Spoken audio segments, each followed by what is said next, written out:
perhaps that's why 68% of them voted Democrat this time as well. Fascinating. Absolutely fascinating. Now, again, you are correct. Correlation is not causation. But that's one hell of a correlation, my friend. In fact, that's almost identical, almost exactly. I do want to point out there are stark differences between men and women that have very serious impact on how elections will take place. And thus, marriage may actually play a role. I'm not saying it doesn't. First, of course, we'll show you this tweet from Hillary Clinton. It turns out women enjoy having human rights and we vote. They sure do, just not in Florida, I guess. Well, we know 68% of the women who had abortions voted for Biden, so she ain't wrong. And then we have this from Jesse Waters. I want to play you this short clip from Jesse Waters. Also, single women are breaking for Democrats by 30 points. And this makes sense when you think about how Democrat policies are designed to keep women single. But once women get married, they vote Republican. Married women, married men go for Republicans by double digits. But single women and voters under 40 have been captured by Democrats. So we need these ladies to get married. And it's time. Because that'll fix them.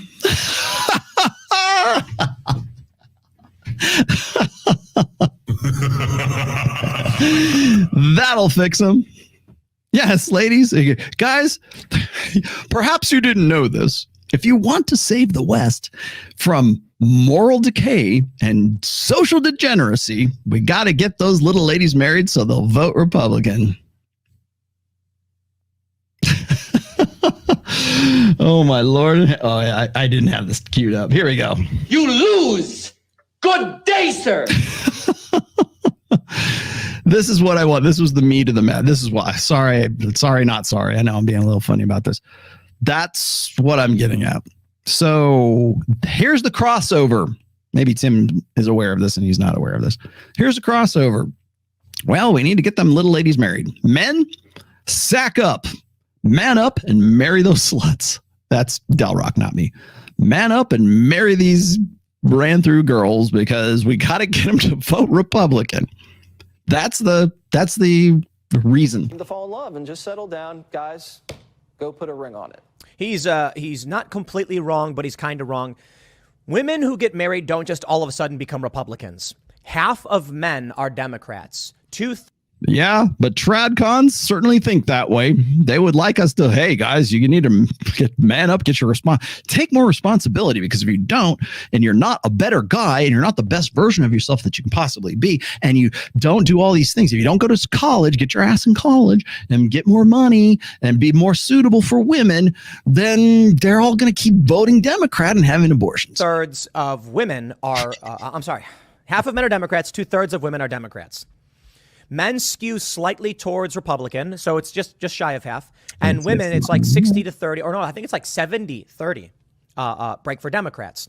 Getting married doesn't just outright change that. It does change it a little bit. You have to notice another thing here.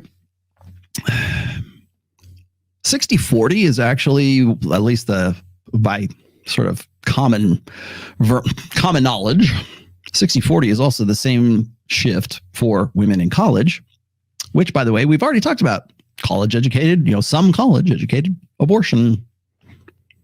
Seems to me like abortion was a pretty hot topic for the midterms, right? Yeah, that and student debt forgiveness, courtesy of Elizabeth Warren. It didn't play quite as well. Really, by the way, the student debt window, I really want to do a show with George Gammon about this, but the $10,000 you can get in student debt forgiveness, that's just a stimmy check for women, essentially. I mean, I know some guys will get it too, but you got to remember 2/3 of student debt is held by women. And then the reason I want to do a show with George Gammon about this is because, well, we've talked about it in the past, but the student debt load that is like supposed to be dropped a little bit, like as a result of like giving first of all, who's going to sign up for it? And then second of all, even if people who did sign up for it How soon will that debt go back to current levels? Well, there are actually stats on that, and that's actually something I really want to get into with George Gammon at some point. So essentially, I think George would probably agree with this. The $10,000 student debt relief that was, the bone that it wasn't Biden, but Biden threw to the little ladies, is basically a $10,000 stimmy check. It's blood money for your votes. The reason's fairly obvious. Women get married. Yes. If a woman gets married, she's now dealing with marriage-related issues. Because Republicans have traditionally been about traditional marriage, they are campaigning for issues that are traditional. No. Unmarried women don't care about taxes and child rearing issues the same way that married families do. So, of course, they're going to vote for Democrats. It's not about being married. It's about which party is catering to your needs. Wrong. It's about abortion, Tim. I just showed you. Come on, man. Catch up. You got people working for you. I'm just a one-man show, and I'm coming up with the stats. Come on, man. Come on, man. It's that simple. Democrats, because of the skew, are catering towards unmarried women, and it's benefiting them. No. Abortion got kicked back to the states, Tim, and that's where we're at. Here's what I want to do. I want to take a look at the issue of men and women and how it impacted these elections. First, I want to show you this video that someone responded to Jesse Waters with. Ask Aubrey. Who is this? She got a decent amount of followers. Here we go. She says, men are afraid that women will laugh at them. Women are afraid that men will kill them. Margaret Atwood. He thought he could stalk her straight. It's a very creepy video. It's got 8.6 million views. It is a man saying he's justified in chasing a woman down, trying to play his song for her because she has a right to choose. The girl's dad, the woman's dad, calls the guy and threatens him, stay away from my daughter. So this guy who's stalking calls the cops. It keeps getting scarier. In this clip, this guy, Jake, says to the cop who's apparently serving him with something that, you ever hear that song, Baby, It's Cold Outside, where she keeps saying no, but, the guy's saying, so what? Like, that's creepy. I agree. Women are afraid that men will kill them. Yes. However, I would like to point out that men are substantially more likely to be the victims of violent crime than women. But women are afraid men will kill them because they tend to be smaller, less muscle mass, less bone density. So what? I get it. Despite the fact that they're substantially less likely to be victimized than a man would be if... Really? What did I just tell you? Men are 99.9% more muscular and have more physical prowess, let's just say, than women do. That is a groundbreaking observation right there. In fact, that was enough to get you canceled. It used to be anyways, and maybe it doesn't now, but it probably does. That's true. Right. I remember when Jedediah Bila was very upset with Andrew Tate for saying that, hey, women learning martial arts and learning self-defense, if a guy is determined enough, it doesn't matter what kind of training you have. If the guy's got like 150 pounds of body weight on you, you probably need an equalizer, right? I'm not going to tell you what that is because I'll get in trouble. If a man is targeted with violence, he feels more like he's on an equal footing, I guess. Jesus Christ. A man. Hold on.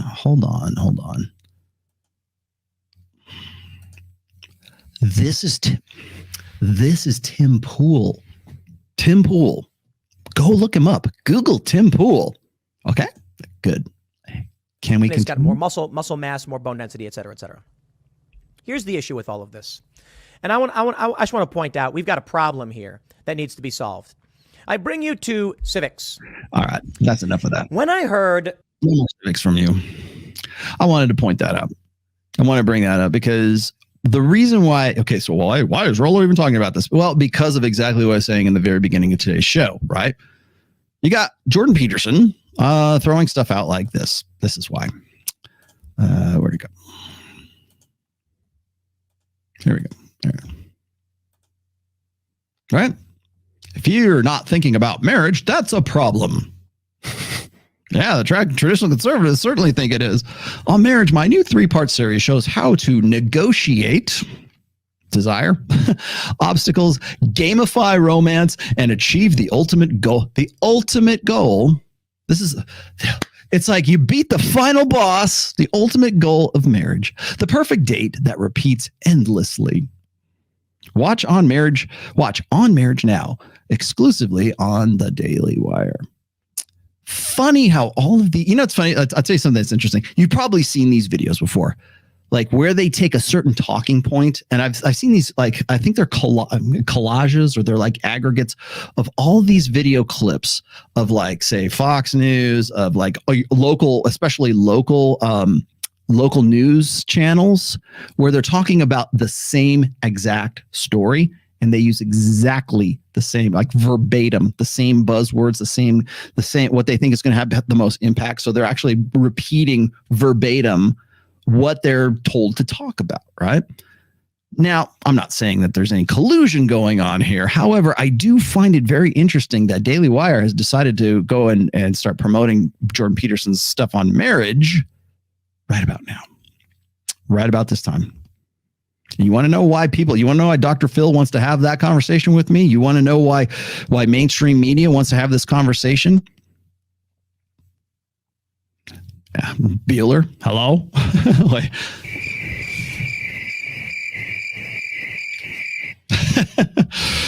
Yeah, everybody wants a piece of that juice. Yeah, Matt Walsh, good one. Yeah, Matt Walsh. Hey, man, he's the premier expert on marriage, right? And the manosphere, apparently, too.